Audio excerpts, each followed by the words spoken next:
الحمد لله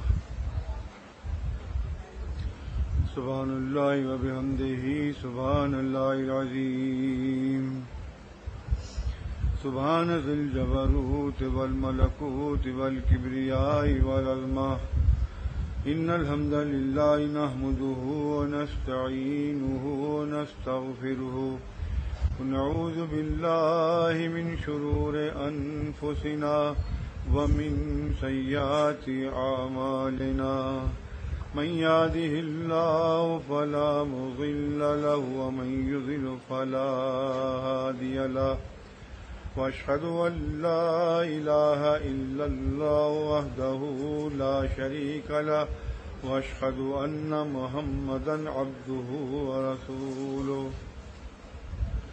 أما بعد فإن خير الحديث كتاب الله وخير الهدي هدي محمد صلى الله عليه وسلم وشر الأمور محدثاتها وكل محدثة بدعة وكل بدعة ضلالة وكل ضلالة في النار اللهم صل على محمد وعلى آل محمد كما صليت على إبراهيم وعلى آل إبراهيم إنك حميد مجيد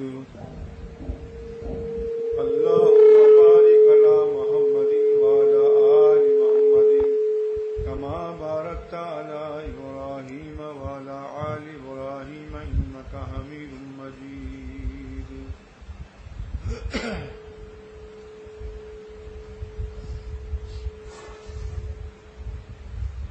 صحیح بخاری آپ کی جانی پہچانی کتاب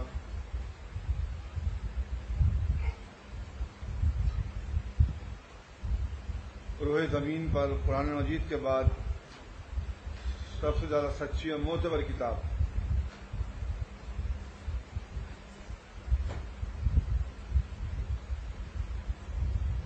جو لوگ قرآن مجید کے بارے میں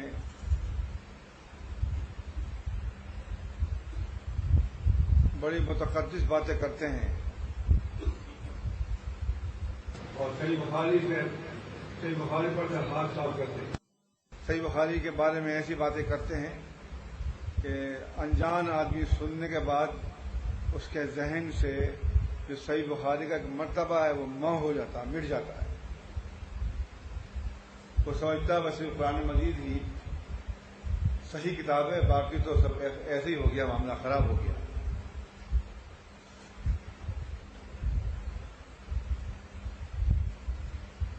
صحیح بخاری اس لیے صحیح نہیں ہے کہ یہ امام بخاری کے نزدیک صحیح تھی.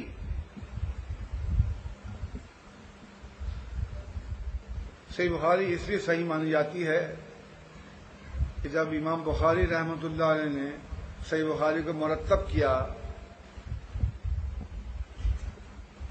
تو انہوں نے سب و روز کوشش کی اور ہر وہ فن حدیث کا دقیق علم اختیار کیا، اس کو پرکھا اور پرکھنے کے بعد صحیح بخاری کو مرتب کیا. امام فربری رحمۃ اللہ علیہ کہتے ہیں کہ جب میں امام بخاری کے پاس پڑھنے کے لیے گیا تو 50,000 طلبہ پڑھ کے جا چکے تھے. میں نے دیکھا کہ امام بخاری رحمۃ اللہ علیہ رات کو اچانک ان کی آنکھ کھل جاتی،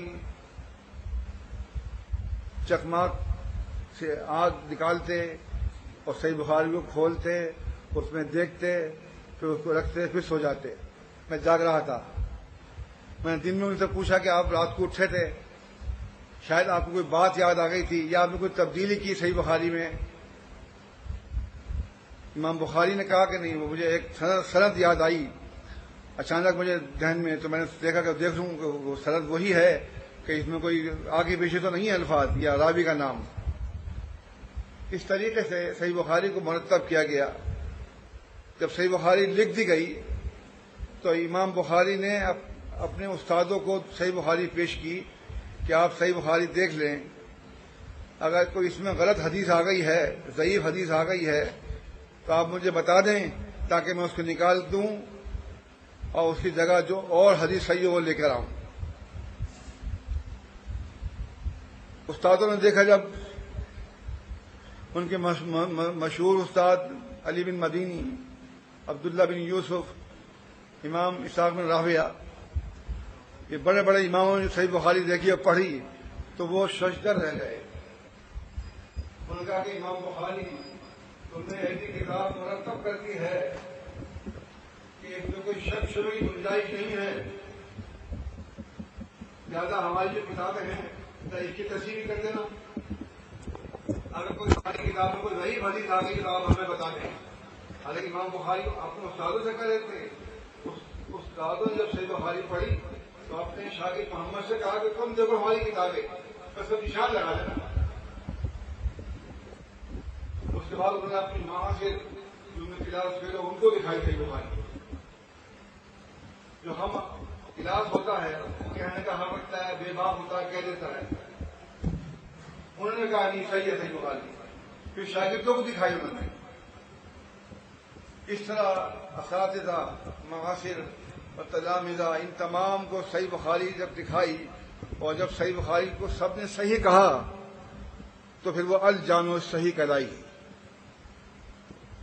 اب اگر کوئی آج کہتا ہے کہ صحیح بخاری میں فلاں حدیث ضعیف ہے، آخر امام بخاری انسان تھے، ان سے غلطی ہو سکتی ہے،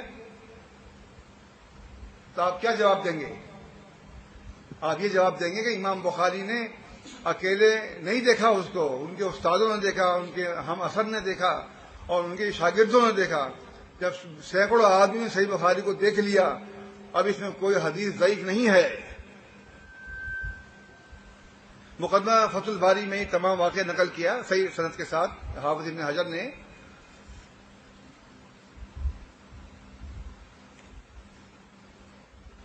امام بخاری کے حافظہ کا عالم یہ تھا کہ جس حدیث کے بارے میں امام بخاری یہ کہہ دیں کہ میں اس کو نہیں جانتا ہوں حدیث کو، تو وہ حدیث نہیں ہوتی تھی.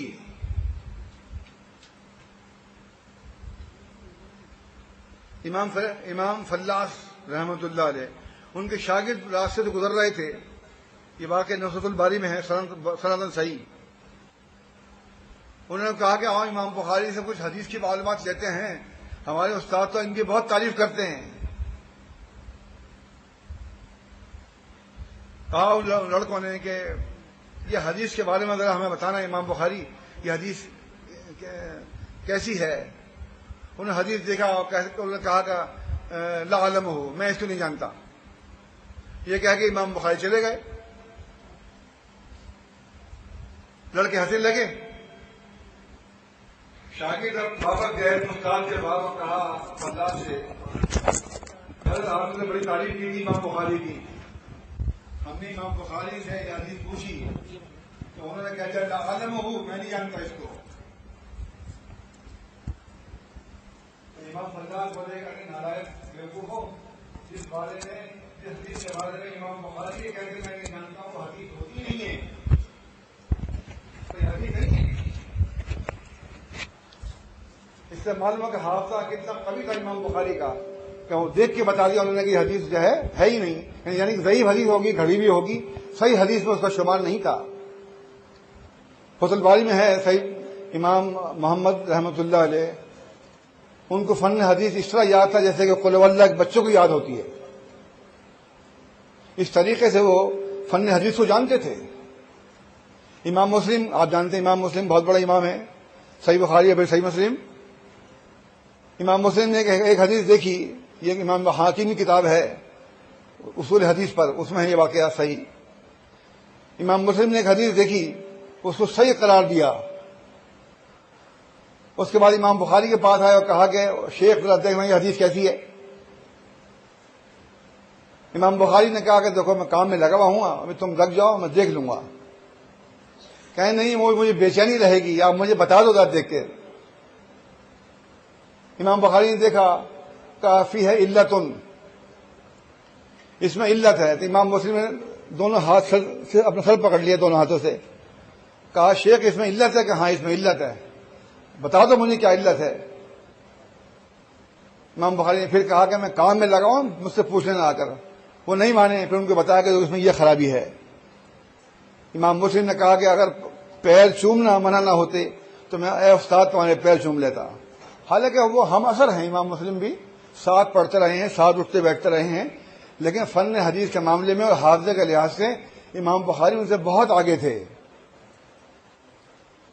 تو اس لحاظ سے صحیح بخاری کا درس جو میں نے آپ کو دینے کے لیے سوچا وہ یہ کہ قرآن مجید کے درس تو ہم دیتے رہتے ہیں، قرآن مجید کی عظمت میں کسی سے انکار نہیں ہے، لیکن صحیح بخاری کے پہ سے اکثر لوگ ہاتھ صاف کرتے ہیں، حتیٰ کہ وہ لوگ بھی اب صحیح بخاری کے اوپر ہاتھ صاف کر رہے ہیں جو کسی زمانے میں کہا کرتے تھے کہ اس ہاتھ میں قرآن مجید، دوسرے ہاتھ میں حدیث شریف ہے. آپ جماعت المسلمین کے لوگ ہیں، ہماری اپنی محفل ہے، ایمان تازہ کرنے کے لیے ہم اپنا درس دے رہے ہیں، سن رہے ہیں.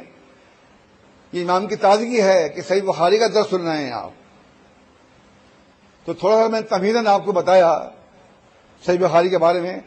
تو یہ بات یاد رکھیں کہ صحیح بخاری اس لیے صحیح ہے کہ ان کے استادوں نے صحیح کہا، ان کے ہم کلاس نے صحیح کہا اور ان کے شاگردوں نے صحیح کہا، اس لیے صحیح بخاری قطعی صحیح ہے. اس میں کوئی ایک حدیث بھی ضعیف نہیں ہے. اور آج بھی الحمدللہ کوئی اگر بتائے کہ یہ حدیث ضعیف ہے تو اس کے جوابات ہم آرام سے دے سکتے ہیں، اس میں ہمیں کوئی قباحت، کوئی دشواری نہیں ہوگی. کتاب الایمان، ایمان یعنی کہ ایمان اس میں وہ احادیث ملیں گی جس سے ہمارے اور آپ کے ایمان میں بہتری پیدا ہوگی، چڑھاؤ پیدا ہوگا. باب قول النبی صلی اللہ علیہ وسلم بنی الاسلام علی خمس، اللہ کے نبی صلی اللہ علیہ وسلم کا فرمان کا باب کہ اسلام کی بنیاد 5 چیزوں پر رکھی گئی ہے. جیسے آپ جانتے ہی ہیں، کلمہ شہادت ہے، نماز ہے، روزہ ہے، حج ہے اور زکوٰۃ ہے. وہ ہوا قول و فعل، وہ 5 چیزیں جو ہیں وہ قول اور فعل میں مضمر ہیں. آپ کہیں گے اور عمل کریں گے.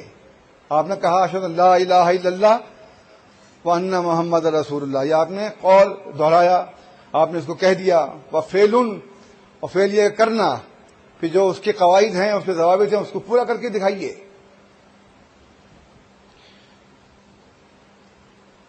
وَيَزِيدُ وَيَنْقُصُ، ایمان زیادہ ہوتا ہے اور ایمان کم بھی ہو جاتا ہے.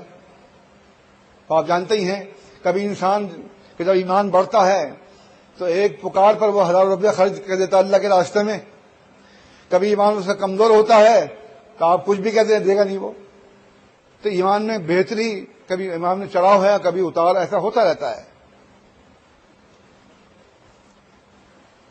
جو آدمی کبھی زنا کر لیتا ہے، زنا وہ جب کرتا ہے جب ایمان نکل جاتا ہے. صحیح بخاری کی حدیث ہے، نہیں مسلم امام احمد کی حدیث ہے، جب انسان زنا کرتا ہے، صحیح سند کے ساتھ ہے، تو جب وہ زنا کرتا ہوتا ہے تو اس کا ایمان نکل جاتا ہے.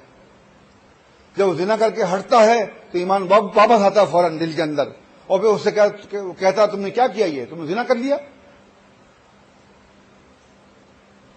اسی طرح ایک صحابی نے زنا کیا اور اس نے آ کر کہا کہ اللہ کے رسول صلی اللہ علیہ وسلم مجھ سے زنا ہو گیا ہے، مجھ پہ حد لگائیے. یہ کیا ہے؟ یہ ایمان کی بہتری ہے کہ اپنے آپ کو پیش کرنا، اپنے آپ کو موت کے لیے پیش کرنا. اس طریقے سے معلوم یہ ہوا کہ کبھی جب ایمان آدمی کا گھٹتا ہے تو وہ برے کام کر بیٹھتا ہے، پھر جب ایمان میں بہتری آتی ہے تو وہ اپنے آپ کو پیش کر دیتا ہے کہ میں اس فعل کا مرتکب ہوا ہوں، میں دنیا میں اپنے آپ کو پیش کر کے پاک ہو جاؤں. اور قال اللہ تعالی لیزدادوا ایمانا مع ایمانہم، اس لیے کہ ان کا ایمان ان کے ایمان کے ساتھ زیادہ ہو گیا. یعنی کہ امام بخاری رحمۃ اللہ علیہ قرآن مجید کی آیات باب میں لے کر آئے ہیں اور وہ بتا رہے ہیں کہ ایمان بڑھتا ہے اور گھٹتا ہے، آیات سے ثابت کر رہے ہیں. وزدناہم ھدی، اور ہم نے ان کو ہدایت میں زیادہ کر دیا. یزید اللہ الذین اہتدوا ھدی، تو جو لوگ ہدایت یافتہ ہو گئے تھے اللہ نے ان کو ہدایت میں اور زیادہ کر دیا. والذین اہتدوا زادہم ھدی، جو لوگ ہدایت یافتہ ہو گئے ان کو اللہ نے اور ہدایت میں بڑھا دیا. فآتاہم تقواہم، اور اللہ نے ان کو ان کا تقوی دیا. وَيَزْدَادَ الَّذِينَ آمَنُوا ایمانا، تو جو لوگ ایمان لے آئے تھے ان کا ایمان اللہ نے اور زیادہ کر دیا. وقالہ تعالی ایکم زادتہ ہذہ ایمانا، کہ کون سا آدمی ہے کہ جس نے اس آیت نے اس کے ایمان کو زیادہ کر دیا ہو. فَأَمَّا الَّذِينَ آمَنُوا استزادت ایمانا، گویا کہ امام بخاری رحمۃ اللہ علیہ نے مختلف آیات کے ٹکڑے جس سے ایمان میں زیادتی ہو رہی ہے اس کو پیش کر رہے ہیں. وہ وَخْشَوْهُمْ زَادَهُمْ ایمانا، انہوں نے کہا ان سے ڈر جاؤ تو ان کا ایمان اور بڑھ گیا.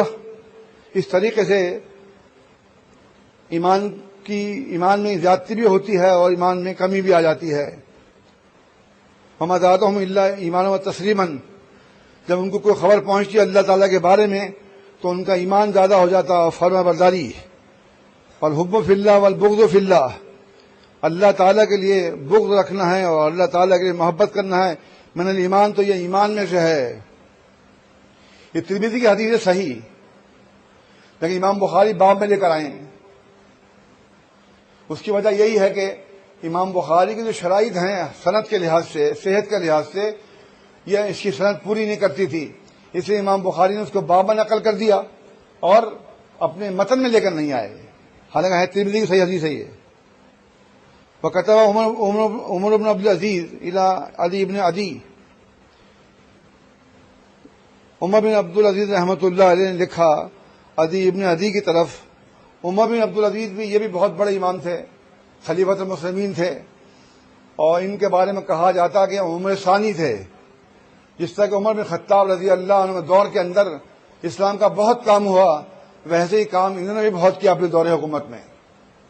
تو وہ کہتے ہیں کہ انہوں نے خط لکھا عدی بن عدی کو، ان للایمان فرائض و شرائع و حدودا، کہ ایمان کے کچھ فرائض ہیں، کچھ شریعت کی باتیں ہیں، اس کے کچھ حدود ہیں، وہ سنن اور سنتوں کی باتیں ہیں.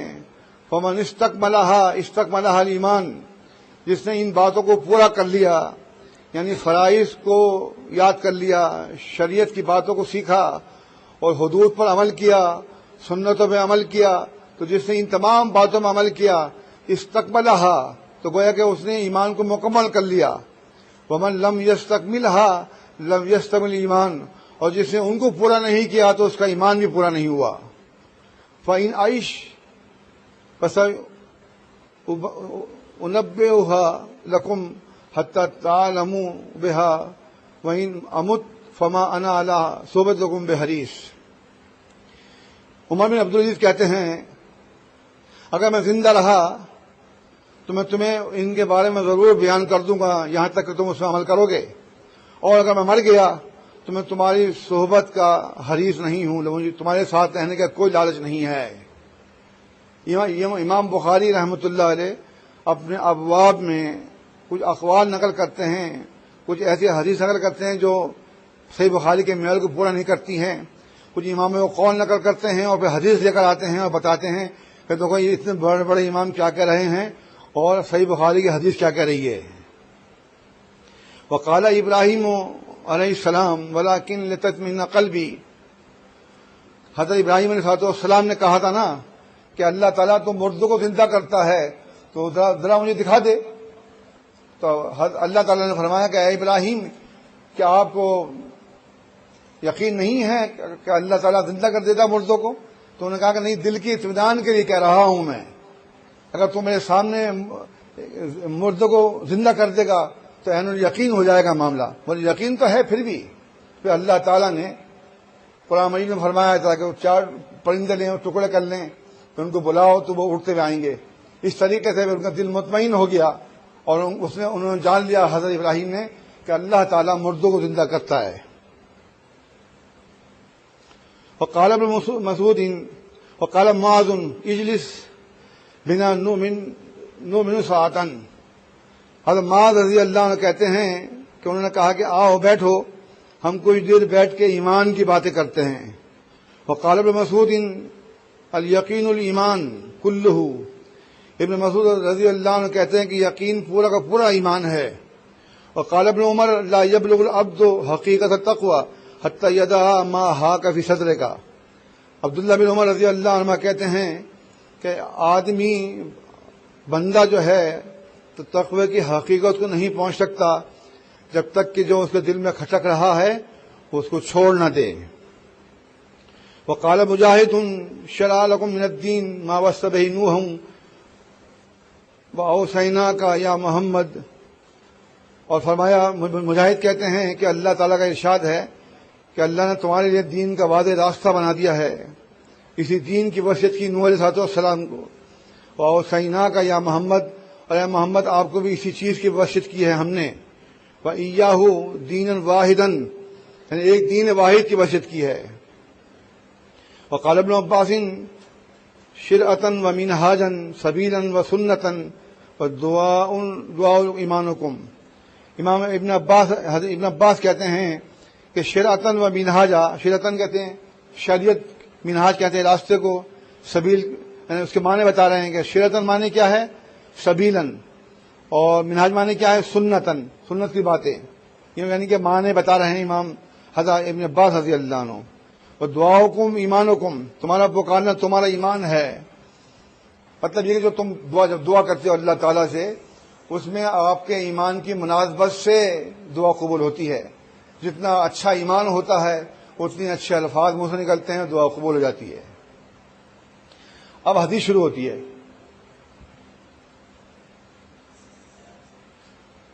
ابن عمر رضی اللہ عنہ کہتے ہیں قال رسول اللہ صلی اللہ علیہ وسلم بني الاسلام على خمس شہادۃ ان لا الہ الا اللہ وان محمد رسول اللہ واقام الصلاۃ وایتاء الزکاۃ والحج وصوم رمضان. فرمایا اللہ کے نبی صلی اللہ علیہ وسلم نے کہ اسلام کی بنیاد 5 چیزوں پر رکھی گئی ہے. اس بات کی گواہی دینا کہ اللہ کے سوا کوئی الہ نہیں ہے اور محمد اللہ کے رسول ہیں. نماز کا قائم کرنا، زکوٰۃ کا دینا، حج بیت اللہ کرنا اور رمضان کے روزے رکھنا، یہ 5 چیزیں ہیں جس کی ان 5 چیزوں پر اسلام کی بنیاد رکھی ہوئی ہے. اسلام کے یہ ستون ہیں. اس میں سے کوئی ستون بھی جو ہے اگر آپ کم کریں گے تو وہ اس کا ایمان کمزور ہو جائے گا. کلمہ شہادت پڑھنا فرض ہے، نماز کا قائم کرنا فرض ہے، اگر استطاعت ہے زکوٰۃ دینا فرض ہے، صاحب استطاعت حج کرنا بھی فرض ہے، اور رمضان کے روزہ رکھنا بھی فرض ہیں. مثلا ابو یعلا کی حدیث حسن سند سے فرماتے ہیں اللہ کے نبی صلی اللہ علیہ وسلم کہ 3 باتوں کا انکار کرنے والا کافر ہے. کلمے کا انکار، نماز کا انکار اور روزے کا انکار. جو روزے ہیں فرض رمضان کے وہ آپ کو رکھنے پڑیں گے، سوائے اس کے کہ آپ بیمار ہیں یا سفر پر ہیں تو پھر بھی آپ کو گنتی اس کی پوری کرنی پڑے گی. صحیح بخاری کی حدیث ہے، عائشہ صدیقہ رضی اللہ عنہ بیان کرتی ہیں کہ اللہ کے نبی صلی اللہ علیہ وسلم کی خدمت کی وجہ سے میرے بعض روزے رہ جاتے تھے تو میں اگلے رمضان آنے سے پہلے ان روزوں کو رکھ لیا کرتی تھی. تو معلوم یہ ہوا کہ رمضان کے روزے جو ہیں 1 مہینے کے وہ فرض ہیں، ان کا ترک کفر ہے.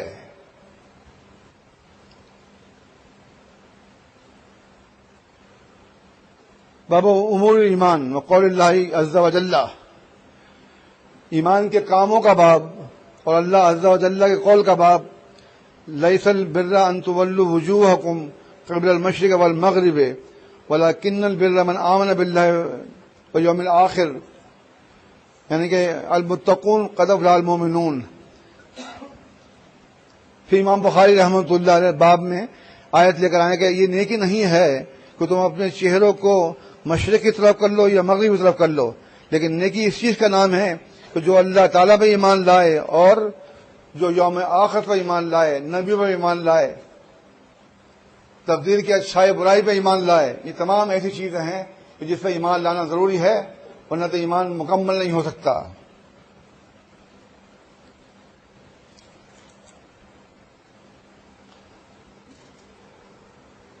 عن نبی صلی اللہ علیہ وسلم قال الایمان بضع وستون شعبۃ. فرماتے ہیں اللہ کے رسول صلی اللہ علیہ وسلم ایمان کے 60 سے اوپر شعبے ہیں. والحیاء شعبۃ من الایمان، اور حیا جو ہے وہ ایمان کا ایک شعبہ ہے. حیا جو ہے، شرم جو ہے، وہ ایمان کا شعبہ ہے. اس کا مطلب یہ ہے، حیا کا مطلب یہ ہے کہ کسی بڑے کے سامنے زبان نہ چلائی جائے، کسی بڑے کو جواب نہ دیا جائے. عائشہ صدیقہ رضی اللہ عنہ بیان کرتی ہیں کہ اللہ کے نبی صلی اللہ علیہ وسلم نہ کبھی فحش بات منہ سے نکالتے تھے، نہ کبھی فحش بات کہتے تھے، اور یہ بات حیا میں سے ہے. ترمذی کی صحیح حدیث ہے، اللہ کے رسول صلی اللہ علیہ وسلم بہت حیا دار تھے. جو لڑکی پردے میں بیٹھی ہوتی ہے اس سے بھی زیادہ حیا دار تھے اللہ کے نبی صلی اللہ علیہ وسلم. تو شرم میں کوئی بات نہیں ہے، شرمانا چاہیے، لیکن علم کے بارے میں عمل کے بارے میں شرم نہیں کرنی چاہیے. فوراً پتہ کرے کہ یہ مسئلہ کیسے ہے. باب المسلم من سلم المسلمون من لسانه و یدہ، مسلم وہ ہے جس کے ہاتھ اور زبان سے دوسرے مسلم محفوظ رہیں. عبداللہ ابن عمر رضی اللہ عنہ کہتے ہیں، قال النبی صلی اللہ علیہ وسلم المسلم من سلم المسلمون من لسانه و یدہ، فرماتے ہیں اللہ کے رسول صلی اللہ علیہ وسلم کہ مسلم وہ ہے جس کی زبان اور ہاتھ سے دوسرے مسلم محفوظ رہیں. والمہاجر من ہاجر من نہى اللہ عنہ، اور مہاجر وہ ہے جس سے اللہ تعالی نے منع فرمایا اس سے رک گیا. قال ابو عبداللہ وقال ابو معاویہ حدثنا عن النبی صلی اللہ علیہ وسلم. تو اس بات سامنے آئی کہ مسلمین آپس میں اپنے ہاتھ اور اپنی زبان سے دوسرے مسلمین کو نقصان نہ پہنچائیں، آپس میں بھائی بھائی بن کر رہیں اور ان کو فیض پہنچائیں. فرماتے ہیں اللہ کے نبی صلی اللہ علیہ وسلم مہاجر وہ ہے کہ جو برے باتوں سے رک گیا، جس سے اللہ تعالیٰ نے منع فرمایا کہ یہ کام کرو، یہ کام نہیں کرنا، وہ ہے اصل مہاجر. اس لحاظ سے معلوم یہ ہوا کہ اللہ کے نبی صلی اللہ علیہ وسلم نے جن باتوں سے منع کر دیا ہے، رکنے والا جو ہے وہ مہاجر ہے. باب ای الاسلام افضل، کون سا اسلام بہتر ہے، اس کا باب ہے.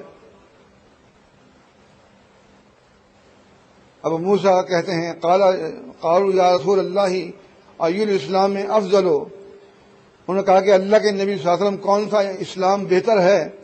قال من سلم المسلمون من لسان یدہ، آپ نے فرمایا کہ وہ آدمی بہترین مسلم ہے جو اپنے ہاتھ اور اپنی زبان سے دوسرے مسلمین کو اذى نہ پہنچائے، محفوظ رہے اس سے.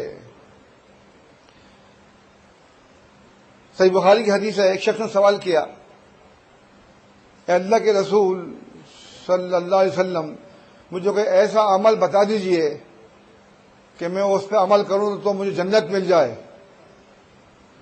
فرمایا اللہ کے نبی صلی اللہ علیہ وسلم نے کہ تم مسلمین کے راستے سے اذى رسا چیزیں ہٹا دیا کرو تو تمہیں جنت مل جائے گی. کتنا آسان ہے، لیکن جھاڑو دینا، راستے سے کنکر ہٹانا، کانٹے ہٹانا، اس میں آدمی کی جو آنا ہے وہ ختم تو ہوتی ہے، لیکن جنت جبھی ملے گی. تو یہ بھی خوبی کی بات ہے کہ مسلمین کے راستوں کو صاف کرنے والا جنت میں جائے گا. آپ دیکھیں، اپنے علاقے میں دیکھیں، اپنی مسجدوں کو دیکھیں، دیکھیں اجتماعیت کو دیکھیں، مساجد میں کس طرح سے خوشبو لگاتے ہیں، صفائی کرتے ہیں. آپ کی مساجد کتنی خوشبودار ہوتی ہیں جمعے کے دن. تو اس لحاظ سے اگر کوئی آدمی مسلمین کے راستوں سے ایسا چیز ہٹاتا تو وہ بھی جنت میں جائے گا انشاءاللہ. بابا اطعام الطعام من الاسلام، کھانا کھلانا اسلام میں سے ہے. ان رجلا سأل رسول اللہ صلی اللہ علیہ وسلم ای الاسلام خیر، ایک شخص نے کہا کہ اللہ کے رسول صلی اللہ علیہ وسلم مجھے بتائیے کہ اسلام میں کون سی بات بہتر ہے. قال تطعم الطعام وتقرأ السلام علی من عرفت ومن لم تعرف، فرمایا آپ نے کہ تم بھوکے کو کھانا کھلاؤ اور سلام کرو اس پر جس کو تم جانتے ہو، جس کو تم نہیں جانتے ہو. سلام تو سلام جو ہے وہ مسلمین کے لیے ہے. سلام مسلمین کو ہوگا. جو لوگ مسلمین نہیں ہیں ان کو سلام نہیں ہے. عدل مفرد کی صحیح حدیث ہے. فرمایا اللہ کے نبی صلی اللہ علیہ وسلم نے لا تبدؤ سلام بالمشرکین، کہ مشرکین کے ساتھ مشرکین کو اس سلام سے پہل مت کرو، سلام مت کرو ان کو، مشرکین کو. اور جو صحیح مسلم کی حدیث ہے وہ الگ ہے کہ اہل کتاب کو سلام مت کرو، اہل کتاب کو سلام مت کرو اور مشرکین کو سلام مت کرو. دونوں الفاظ الگ الگ آئے ہیں. وہاں پر اہل کتاب ہے صحیح مسلم میں، اور امام بخاری کتاب جو ہے ادب المفرد اس میں لفظ مشرکین کا آیا ہے. ترمذی ابو داؤد میں ہے صحیح سند سے. عبداللہ ابن عمر رضی اللہ تعالیٰ عنہما کو کسی نے سلام کہلوایا تو انہوں نے یہ کہہ کر اس کے سلام کا جواب نہیں دیا کہ مجھے معلوم ہوا کہ وہ بدعتی ہے، اسلام میں بدعت نکالتا ہے، میں اس کے سلام کا جواب نہیں دوں گا. یہ ایک جرأت والی بات ہے، ڈرنے کی بات نہیں ہے اس میں. ہمارے لوگ ایسے ہیں جو اب بھی سلام کر دیتے ہیں. نہیں کرنا چاہیے سلام. آپ کی خود اعتمادی اور اس پر فخر ہو کہ اللہ نے ہمیں ہدایت دی ہے اور اللہ کے قول پہ ہم عمل کر رہے ہیں. تو لہذا سلام کو پھیلائیے. سلام میں کمی واقع ہو رہی ہے ہمارے ہاں. آپ دیکھیں گھروں میں اپنے کہ آپ گھروں میں جا کے سلام کرتے ہیں، خاص کر خواتین سلام نہیں کرتی ہماری.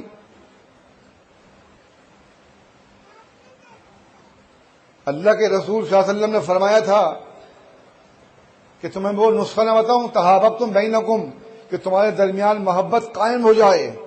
تو صحابہ نے کہا بتائیے اللہ کے نبی صلی اللہ علیہ وسلم. تو کیا فرمایا تھا آپ نے؟ افشوا السلام بینکم. یہ آپ کی وہ حدیث ہیں جو بار بار سن چکے ہیں آپ. اور جب عمل میں کوتاہی آتی ہے اور جو عمل کمزور پڑتا ہے پھر وہ حدیث دوبارہ بتانی پڑتی ہیں. اس طریقے سے یہ بات لے کر جائیں کہ سلام کو پھیلانا ہے اپنے ماں بہن، اپنے گھر میں، اپنی مساجدوں میں، اور جہاں جہاں مسلمین ہیں ان کو سلام کیجیے. صحیح مسلم کی حدیث ہے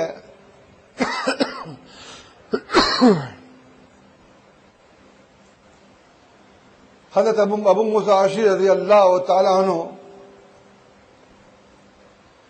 عبداللہ بن عمر بن خطاب رضی اللہ عنہ گھر پہ گئے اور باہر کھڑے ہو کر کہا السلام علیکم، کیا میں اندر آ سکتا ہوں؟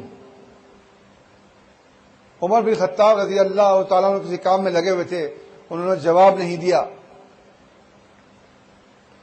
پھر دوسری مرتبہ سلام کیا انہوں نے السلام علیکم، پھر انہوں نے جواب نہیں دیا. انہوں نے پھر تیسری مرتبہ سلام کیا السلام علیکم، اور وہ سلام کرنے کے بعد پھر چلے گئے. عمر بن خطاب رضی اللہ تعالیٰ عنہ جب کام سے فارغ ہوئے تو پوچھا چوکیدار سے کہ عبداللہ بن قیس ابو موسیٰ اشعری آئے تھے، کہاں چلے گئے؟ بلاؤ ان کو. انہوں نے کہا وہ چلے گئے. انہوں نے کہا ان کو بلا کر لاؤ. ان کو بلوایا اور ان سے پوچھا کہ تم آئے تھے، سلام کر رہے تھے، کیوں چلے گئے؟ ابو موسیٰ اشعری رضی اللہ عنہ نے کہا کہ اللہ کے نبی صلی اللہ علیہ وسلم کا فرمان ہے جب تم کسی کے مکان پر جاؤ اور 3 مرتبہ سلام کرنے کے بعد جواب نہ ملے فرجعوا، واپس لوٹ جاؤ. میں واپس چلا گیا. عمر بن خطاب رضی اللہ عنہ نے کہا کہ تم اس پر کوئی گواہ پیش کرو، کوئی دلیل لے کر آؤ، ورنہ میں تمہارے ساتھ ایسا کروں گا. ڈر گئے ابو موسیٰ اشعری. علماء کے پاس گئے بھاگے بھاگے.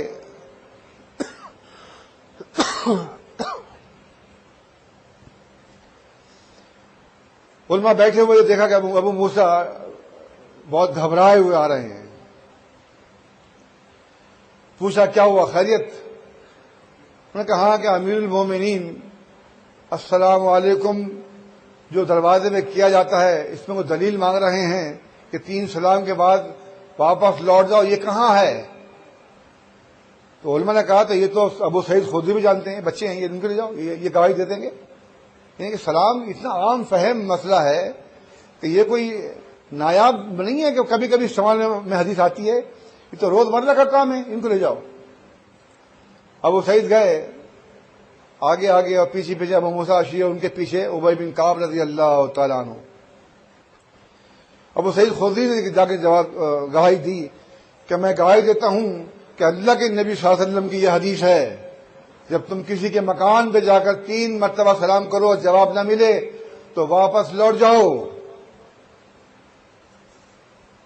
عمر بن خطاب رضی اللہ عنہ کا اللہ اکبر، تعجباً کا اللہ اکبر کہ اتنی میں عام فہم حدیث بھول گیا، مجھے بازار کی خرید و فروخت نے غافل کر دیا کہ مجھے یہ حدیث یاد نہیں رہی۔ ابی بن کعب رضی اللہ عنہ کا جو حافظ قرآن ہے کہ اے امیر المومنین اپنے ساتھیوں پہ سختی مت کیجیے، یہ آپ کے ساتھی ہیں، صحابی ہیں۔ عمر بن خطاب رضی اللہ عنہ کا کہ میں نے یہ سختی اس لیے کی ہے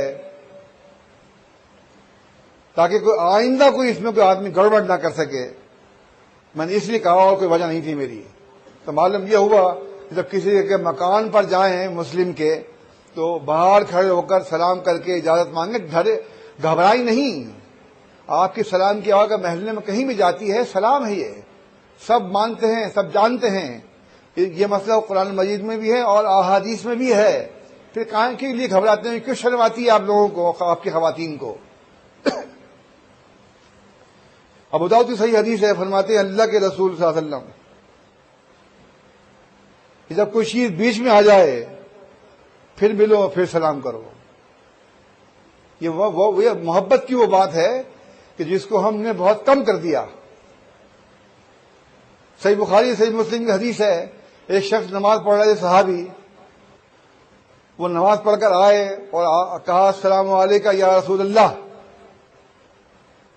آپ نے جواب دیا، کہا کہ تم نے نماز نہیں پڑھی، جا کے نماز پڑھو۔ وہ پھر گئے، پھر آئے، پھر سلام کیا، پھر گئے، پھر آئے، پھر سلام کیا۔ حدیث کے الفاظ لیس بستون، اللہ کے نبی صلی اللہ علیہ وسلم کے درمیان اور ان صحابہ کے درمیان کوئی ستون نہیں تھا، بغیر ستون کے وہ بار بار سلام کر رہے تھے۔ کیا معلوم ہے اس حدیث سے صحیح بخاری کی؟ اگر کوئی چیز بیچ میں نہیں ہے ملو پھر بھی سلام کرو۔ تو سلام کو پھیلائیے تاکہ محبت برقرار رہے، اور جب محبت برقرار رہے گی تو جو بات آپ نے سنی کہ مسلمین کل جسد ایک جسم کی مانند ہیں، تبھی ہو سکتا ہے یہ۔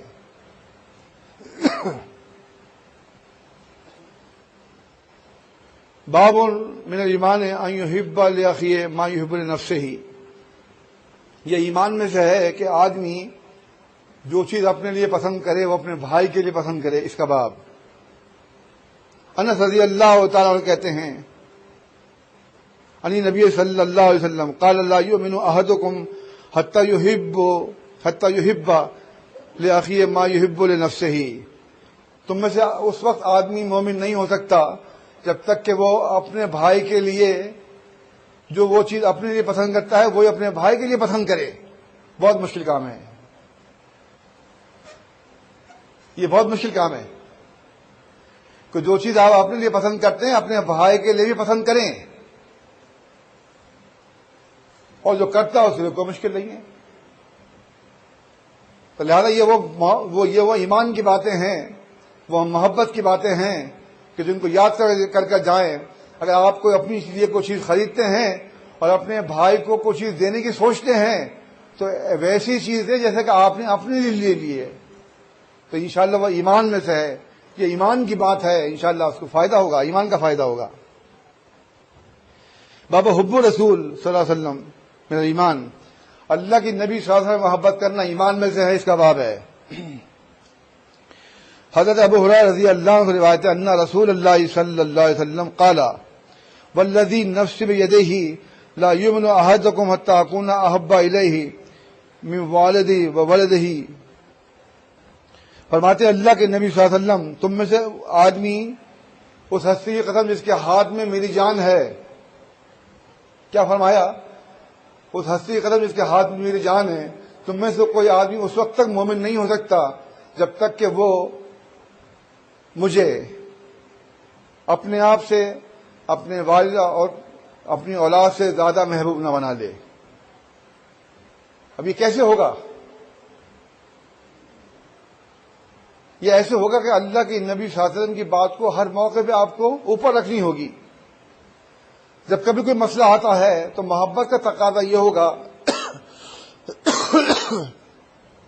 کہ اللہ کے نبی صلی اللہ علیہ وسلم کی بات جو ہے وہ نیچے نہیں آنی چاہیے۔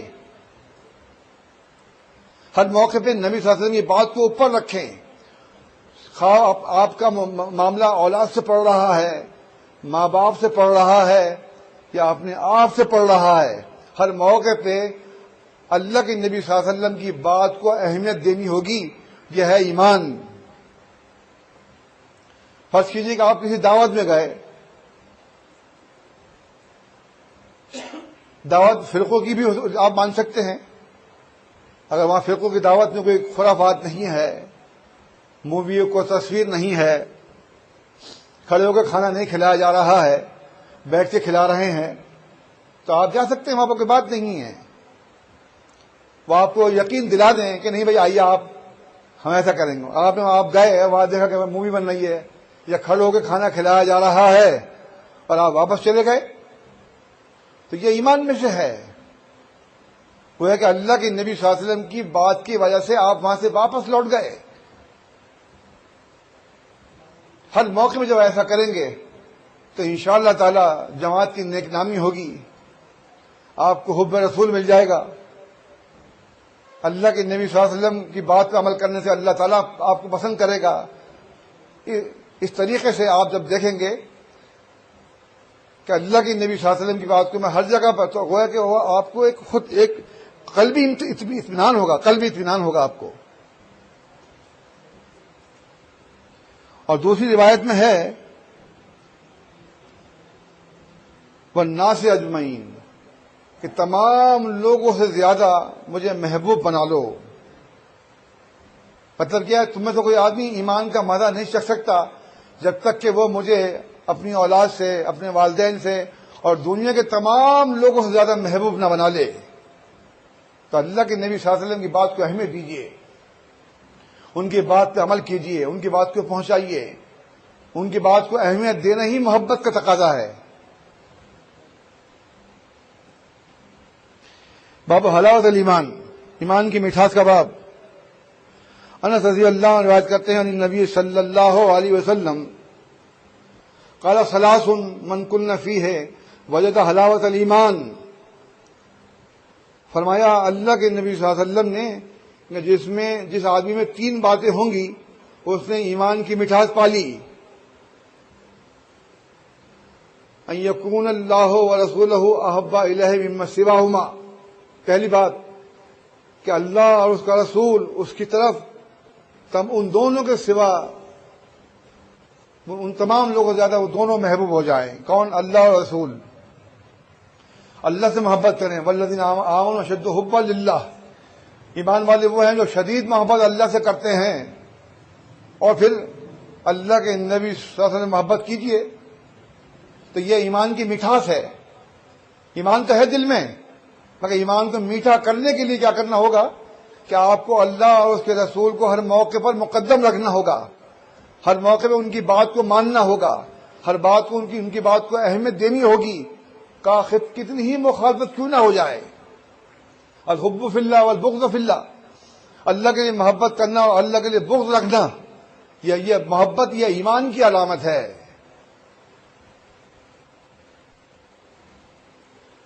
وَإِن يُحِبَّ الْمَرْءَ لَا يُحِبُّهُ إِلَّا لِلَّهِ، آپ کسی آدمی سے محبت کرتے ہیں تو اس سے محبت صرف اللہ کے لیے کیجیے، کسی قسم کا اس میں لالچ نہ ہو کہ میرے یہاں شادی ہو جائے گی تو محبت ہو رہی ہے، یا مجھے نوکری مل جائے گی تو محبت ہو رہی ہے، یا مجھے یہاں سے ادھار مل جائے گا تو محبت ہو رہی ہے۔ یہ تمام محبت غلط۔ جب اللہ کے لیے محبت کریں گے آپ تو اس میں کسی قسم کا لالچ نہیں ہونا چاہیے۔ یہ گویا ایمان کی مٹھاس کی علامت ہوگی۔ ابو داؤد کی صحیح حدیث ہے،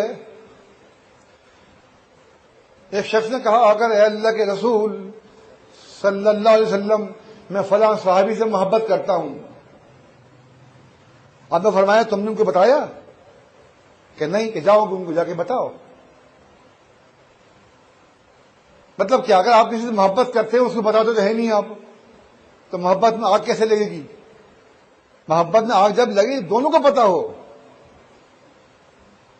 جا کر گئے، ان سے کہا انہوں نے کہ میں آپ سے اللہ کے لیے محبت کرتا ہوں، تو پھر انہوں نے کہا میں بھی آپ سے اللہ کے لیے محبت کرتا ہوں۔ اس طریقے سے کبھی جائیں کسی کے گھر پر اور جا کر کہیں بھائی میں تم سے اللہ کے لیے ملنے کے لیے آیا ہوں، کیا کبھی آپ نے ایسا؟ نہیں کیا ہوگا، وہ شاید کسی نے کیا ہو۔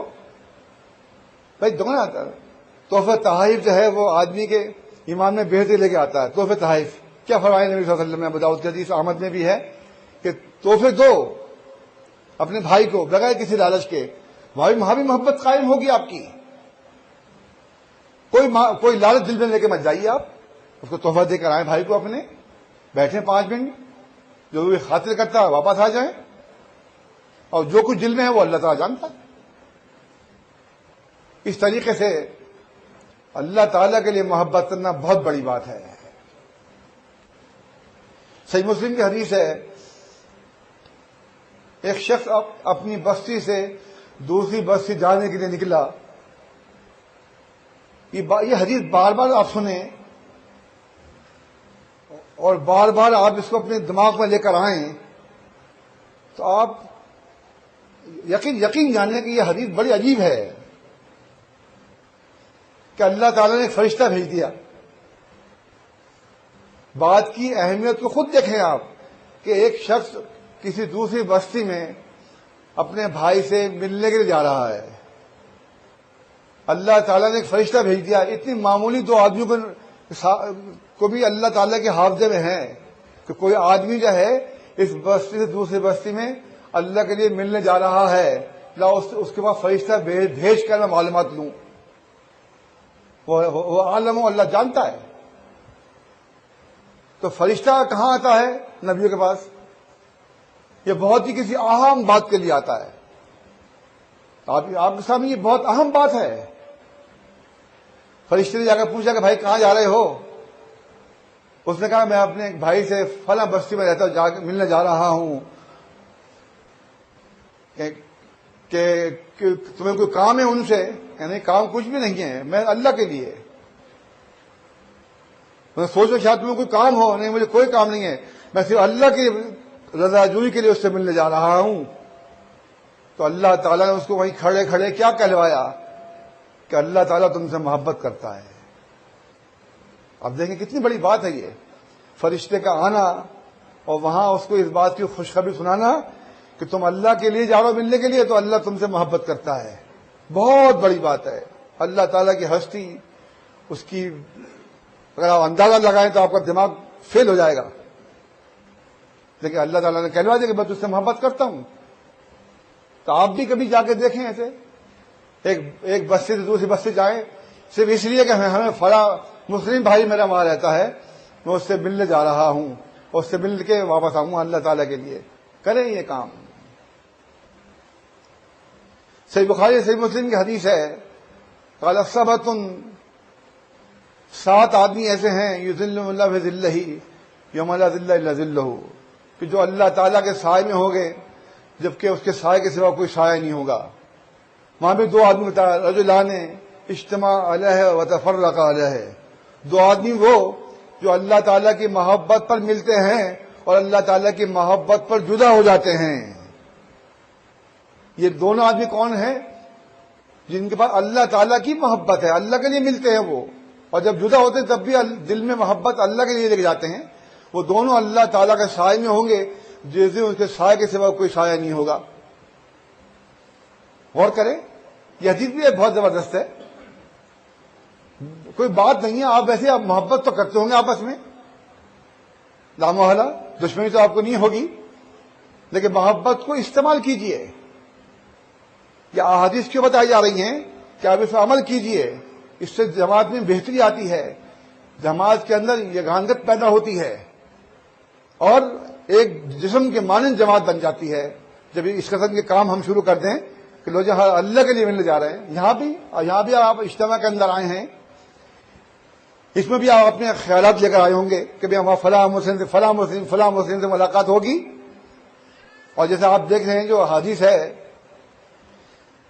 مسند امام احمد میں ہے، طبرانی کبیر میں ہے، مختلف قبیلوں کے لوگ، مختلف زبانوں کے لوگ، مختلف خاندانوں کے لوگ وہ آپس میں ملتے ہیں تو بروز قیامت اللہ تعالیٰ ان کو ایسا مقام عطا فرمائے گا کہ اس پہ انبیاء میں رشک کریں گے۔ یہ ایسی حدیث ہے کہ آپ سن کے کہیں گے واقعی اللہ نے محبت کرنے والوں کو انتہا تک پہنچا دیا۔ انبیاء پوچھتے ہیں کہ کیا یہ لوگ شہداء ہیں، کون ہیں؟ تو بتایا گیا کہ یہ وہ لوگ ہیں کہ دنیا کے اندر یہ محض اللہ تعالیٰ کی خاطر اللہ کے لیے ملا کرتے تھے، مختلف زبانوں کے لوگ، مختلف خاندانوں کے لوگ اور مختلف ذات کے لوگ، کیونکہ آپ جانتے کہ یہاں ذات پات کوئی چیز نہیں ہے، سب مسلم ہیں اور سب کلمہ پڑھتے ہیں اور ایک جماعت پر، ایک امیر پر مجتمع ہیں۔ اس لحاظ سے یہ ایک بہت خوبی کی بات ہے۔ تیسرا جملہ وَأَن يَكْرَهَ أَن يَعُودَ فِي الْكُفْرِ كَمَا يَكْرَهُ أَن يُقْذَفَ فِي النَّارِ۔ تیسری بات یہ بتائی کہ جو آدمی نے کفر چھوڑ دیا اور کفر چھوڑ کے اسلام میں آ گیا تو دوبارہ اسلام میں جانے کو اتنا برا سمجھے گا جیسے کہ اس کو آگ میں ڈالا جانا۔ یعنی جماعت المسلمین میں آنے کے بعد جماعت سے نکلنا جو ہے اس کو اتنا برا معلوم ہو جیسے کہ آگ میں ڈالا جانا۔ آپ جانتے ہیں کہ جماعت سے نکلنے کا کوئی ثبوت ہے ہی نہیں، کوئی آیت ہے نہ حدیث ہے، جماعت چھوڑ نہیں سکتے آپ۔ جو جماعت مسلمین میں آ گیا وہ جماعت ہی میں اس کو مرنا چاہیے، جماعت سے باہر نکلنے کے لیے کوئی دلیل نہیں ہے کسی کے پاس بھی۔ جو لوگ بھی گئے وہ پریشان اور سرگرداں ہیں، ان کا حال اچھا نہیں ہے۔ تو لہذا جماعت المسلمین میں آنے کے بعد باہر نکلنے کے بعد سوچئے، مجھے دھیان ہی نہیں رہا، 4:30 بجے کا وقت تھا آپ کے ہال کا اور 4:15 ہو چکے ہیں۔ اس قسم کے جو اجتماعات ہیں یا جلسے ہیں یہ آپ رکھیے، اس کے بہت فوائد ہیں۔ آپس میں ہماری ملاقات ہوتی ہیں، دل میں ایمان پیدا ہوتا ہے، اس ایمان کی ترقی کو آپ لے کر جاتے ہیں، اپنے اپنے علاقوں میں پہنچتے ہیں تو اس کا اثر کافی دن تک رہتا ہوگا، میں یہ سمجھتا ہوں۔ ماشاءاللہ صبح سے پروگرام اچھا چلا، تمام لوگوں نے تقریر اچھی کی، 2 مقرر نئے سامنے آئے ہمارے، مشتاق صاحب نے اچھے سے تقریر کی اور تصدق صاحب نے، دونوں نے اچھی تقریر کری ہے۔ یہ ایک نیا اضافہ ہے مقررین میں۔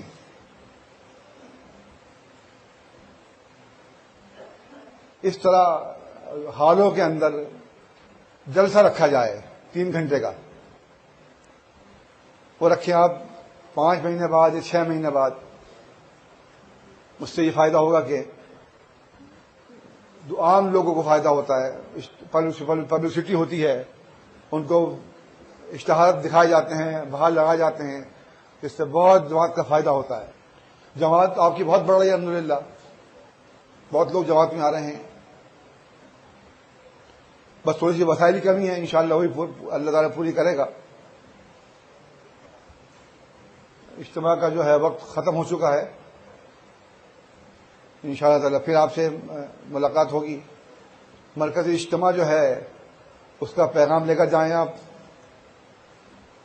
جولائی کی 16، 17، 18 جمعہ ہفتہ اتوار، کیونکہ ہفتوں کو خالدین حال کے اندر ہمیں موقع نہیں دیا انہوں نے، کسی اور کے لیے بک ہے ہفتہ، تو ہم نے پھر جمعے کا دن لے لیا۔ جمعہ ہفتہ اتوار کی چھٹی تو ویسے گورنمنٹ نے دے دی ہے. جمعے کو شام کو رات کو شروع ہوتا ہے, جمعہ ویسے ختم ہو جاتا ہے. تو اس لحاظ سے آپ ذہن میں لے کر جائیں کہ شعبان کے پہلے ہفتے کے اندر اجتماع ہوگا, شعبان کے پہلے ہفتے میں, اور جولائی کے وسط میں انشاءاللہ تعالی. اس کی تیاری کیجیے. جو لوگ غریب ہیں پیسے جمع کریں, کرایہ جمع کریں اور اجتماع میں شریک ہوں, کیونکہ اجتماع اب 2 سال بعد ہو رہا ہے. پچھلے سال حالات کی وجہ سے ہم نے ملتوی کیا تھا, ہم نے کیا سب نے ملتوی کیا تھا, اور لوگوں نے بھی جو فرقے والے ہیں. تو لہذا اس دفعہ تیاری کر کے آئیے, اپنی اجتماعیت اور اپنی قوت جو ہے افرادی وہ کراچی میں دکھائیے کہ کراچی ایک بڑا شہر ہے, 2 کروڑ کی آبادی کا شہر ہے. جماعت المسلمین اب تعارف کی محتاج نہیں ہے الحمدللہ, سب جانتے ہیں وہاں پہ. تو جب اجتماع ہوتا ہمارا یہ, تو وہ سب کو پتہ لگ جاتا ہے کہ جماعت المسلمین کا اجتماع ہے.